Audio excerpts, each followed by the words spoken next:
Ada yang tidak hadir? Ya semua ya.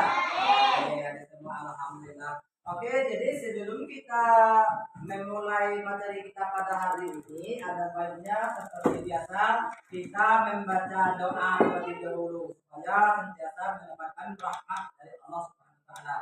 Mungkin akan dipimpin oleh saudara kita Muhammad Dirana. Silakan. Aku berdiri. Oke.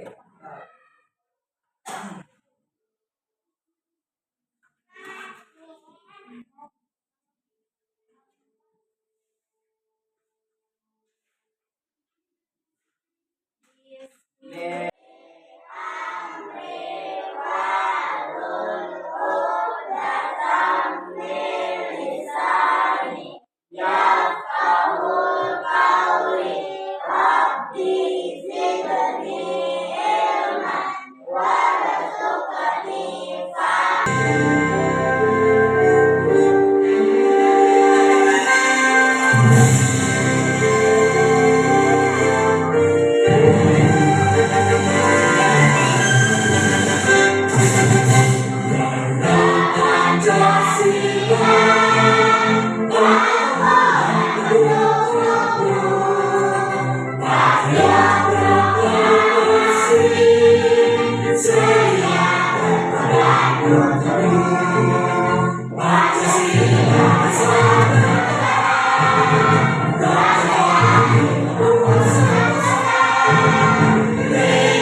Kita belajar hari ini supaya peserta didik dapat mengkonsep berpikir komputasional. Dan nanti kita tahu apa itu komputasional. Nah, yang kedua, peserta didik mampu menerapkan berpikir komputasional dalam menyelesaikan berbagai permasalahan dalam kehidupan sehari-hari. Nah, setiap kita ini baik itu di rumah ataupun di mana saja kita pernah mengalami permasalahan.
Pengenalan computational thinking.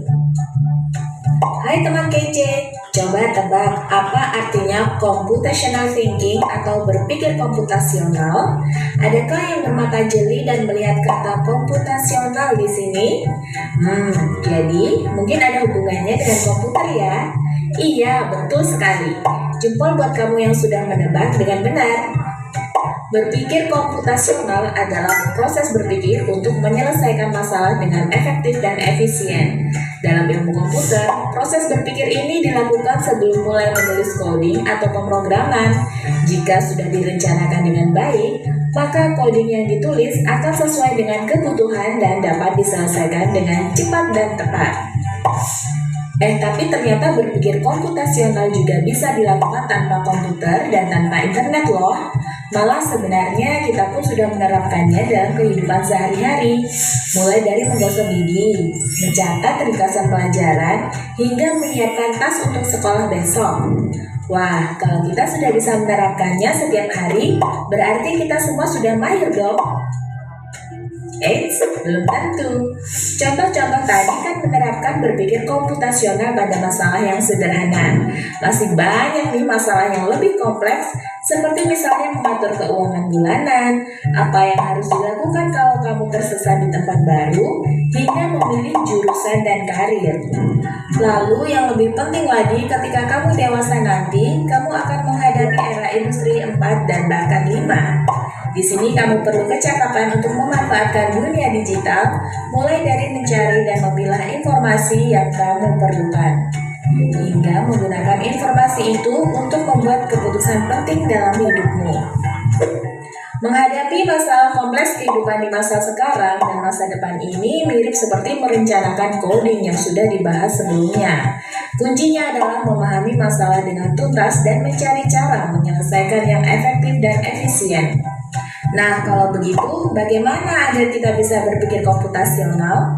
Sekarang kita bahas ya, 4 landasan dari berpikir komputasional. Yang pertama, dekomposisi. Dekomposisi artinya membagi masalah kompleks ke bagian yang lebih kecil agar mudah diselesaikan. Misalnya, kamu ditunjuk jadi ketua panitia lomba 17-an. Maka, untuk memudahkan pelaksanaan, kamu bisa menunjuk panitia bagian acara, konsumsi, publikasi, keamanan, dan lainnya. Yang kedua, pengenalan pola. Artinya mencari kesamaan dan pola di antara bagian-bagian masalah. Oke, tadi ada berpikir komputasional dengan tahap dekomposisi. Apa itu dekomposisi? Yaitu apa? Ada yang paham? Perlu diulangi ya. Nah, kita simak. Kita ulang minimal apa itu dekomposisi. Kalau kamu tersesat di tempat baru, hingga memilih jurusan dan karir. Lalu yang lebih penting lagi, ketika kamu dewasa nanti, kamu akan menghadapi era industri 4 dan bahkan 5. Di sini kamu perlu kecakapan untuk memanfaatkan dunia digital, mulai dari mencari dan memilah informasi yang kamu perlukan, hingga menggunakan informasi itu untuk membuat keputusan penting dalam komposisi.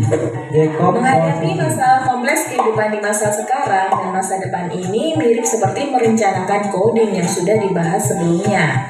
Kuncinya adalah memahami masalah dengan tuntas dan mencari cara menyelesaikan yang efektif dan efisien. Nah, kalau begitu, bagaimana agar kita bisa berpikir komputasional?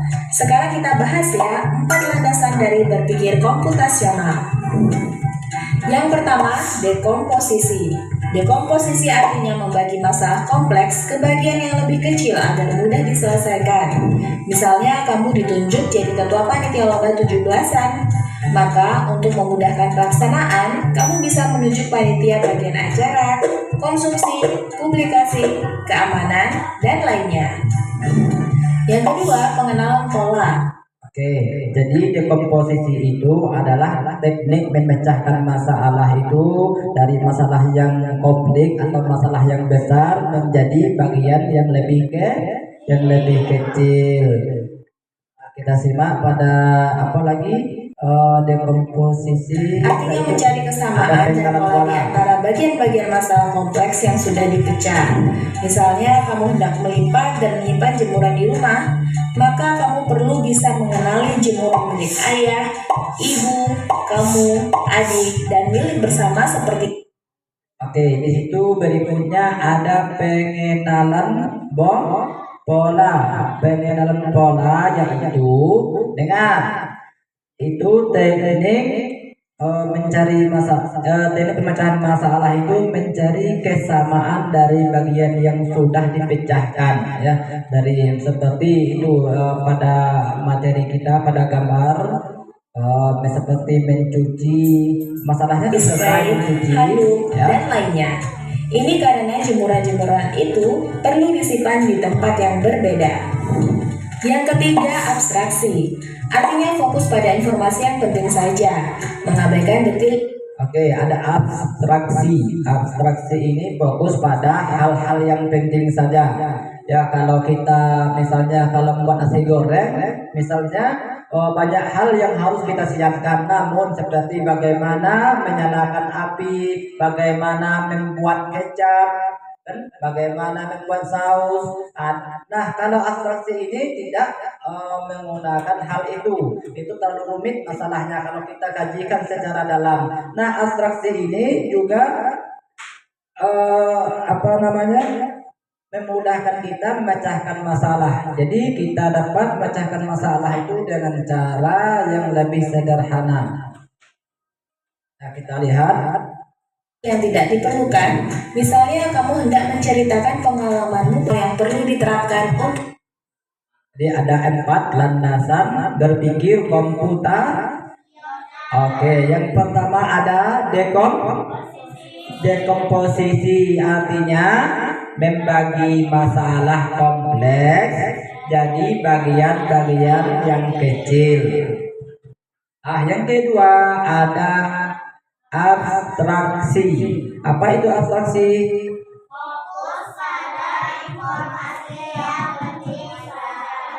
Iya. Abstraksi itu fokus pada informasi yang penting saja. Yang ketiga ada pengenalan pola. Pengenalan pola. Coba baca sekira pola apa? Mencari kesamaan. Sudah pecah. Ya. Oke, yang terakhir algoritma. Coba baca Miranda. Membuat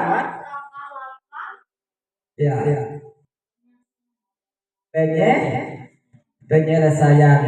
Ya, jadi langkah-langkah penyelesaian itu algoritma itu tersusun secara rapi, ya, dari awalnya misal bagaimana buat nasi goreng, kita siapkan bahannya, apa bahannya, kita tersusun memang pemecahan masalah itu dengan cara tersusun, mulai dari kita menyiapkan kecap, saus, nasi putih, kemudian ada lagi telur. Memang kita hitung dari semuanya. Nah, kalau beda dengan yang lain itu ada yang cara sederhana seperti dekomposisi tadi kan, ada lagi pengenalan pola dan juga abstraksi. Nah, di sini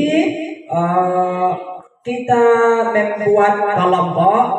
Jadi kita ini ada 4 poin. Ada kelompok dekomposisi sebelah. Ya, ini ada 4 elemen berpikir proporsional tadi, yaitu ada dekomposisi, ya, yaitu memecahkan masalah besar menjadi masalah kecil. Ada lagi pengenalan pola, dan juga ada lagi menyederhanakan masalah. Kemudian terakhir algoritma. Nah, sebelum kita melanjutkan latihan, ada baiknya kita speaking dulu, ya, supaya suasana tetap happy gitu. Oke, siap? Oke, silahkan berdiri semuanya, berdiri. Ya. Oke, silakan berdiri semuanya. Dan itu kita tampilkan untuk bukanya.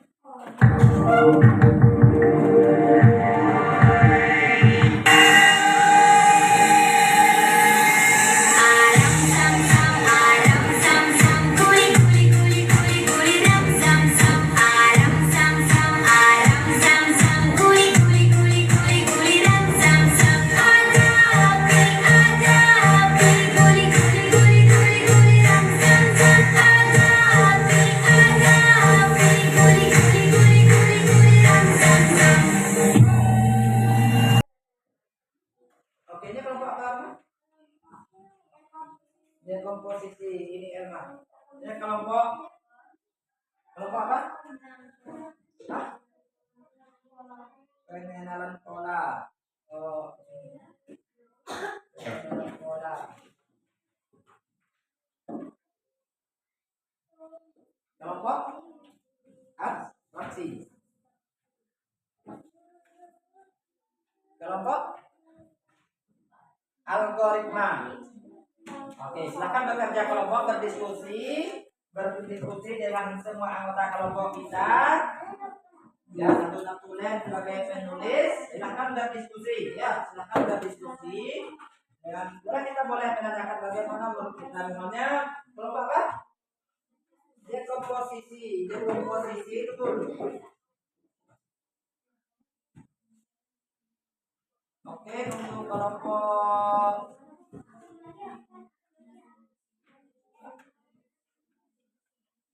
dekomposisi. Untuk kelompok dekomposisi, tugasnya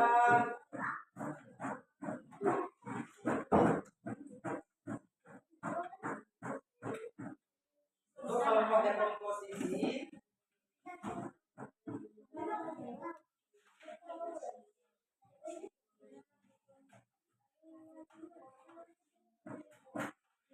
kelompok itu sudah ada soalnya ya, bagaimana membuat oke, bagaimana membuat nasi. Ya, untuk kelompok ini abstraksi ya.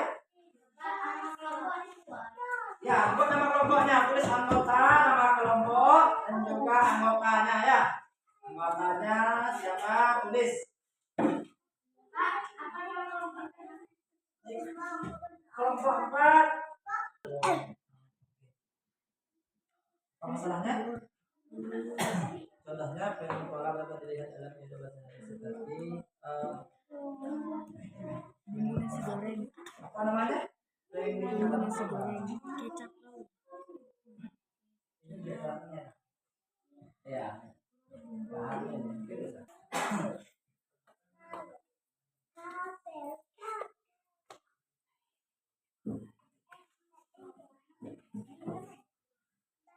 Mari aja.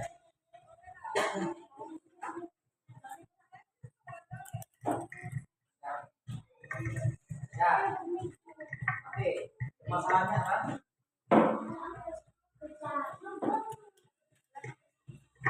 Ya, tentukan nama kelompoknya.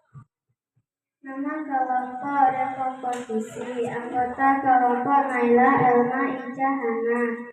Dekomposisi membuat nasi goreng. Alat bahan bambu langkah. Alat kompor, kuali, pisau, sendok. Bahan nasi putih, telur, minyak, bambu, kecap, bawang, cabai, garam. Langkah potong bahan, tumbuk bambu, panaskan minyak dan telur. Masak nasi aduk telur. Cek rasa.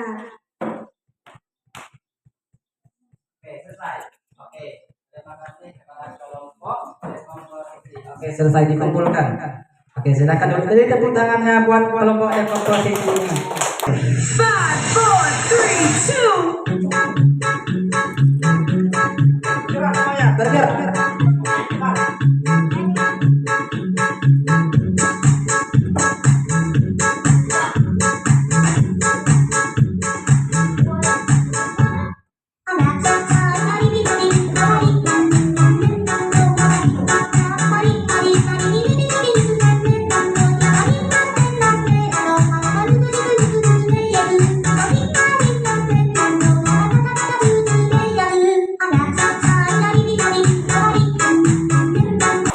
Selanjutnya kelompok pengenalan pola atau kelompok 2. Oke, maju ke depan. Semuanya 3 orang ya.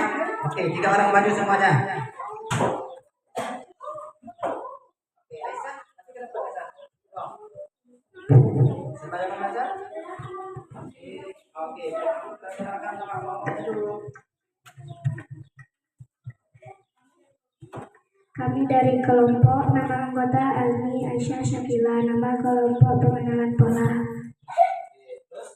Pengenalan pola untuk membuat nasi goreng. Kita membutuhkan waktu 10 menit. Pola ini bisa kita lakukan kembali ketika kita akan membuat nasi goreng ini di lain waktu.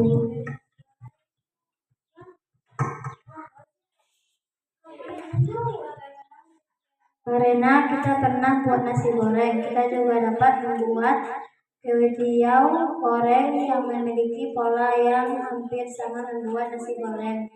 Meskipun bahan dasar yang berbeda. Oke. Oke, terima kasih kepada kelompok 2 atau kelompok seperti tepuk tangan. Oke.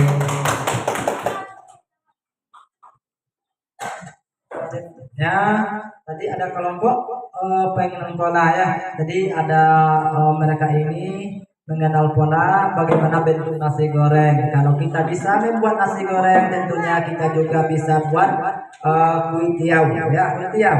Ya, kuitiau ini kuitiau ya. Bahannya yang sama dan bentuknya pun hampir sama, walaupun berbeda rasa atau bentuk tapi hampir sama ya. Oke. Kepada kelompok 3 atau kelompok abstraksi dipersilakan untuk menampilkan presentasinya. Oke, ke depan itu.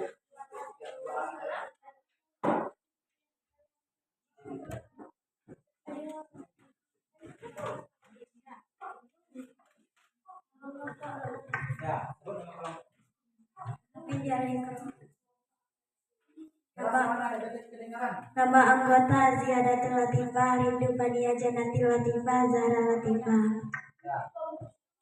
Bagaimana mencuci pakaian yang kotor menjadi bersih? Satukan pakaian kotor dalam ember, lalu isi air sampai penuh. Lalu taruh sabun cuci, setelah itu cuci dijemur. Lalu setelah kering disetrika, lalu dilipat. Setelah itu disusun dalam lemari.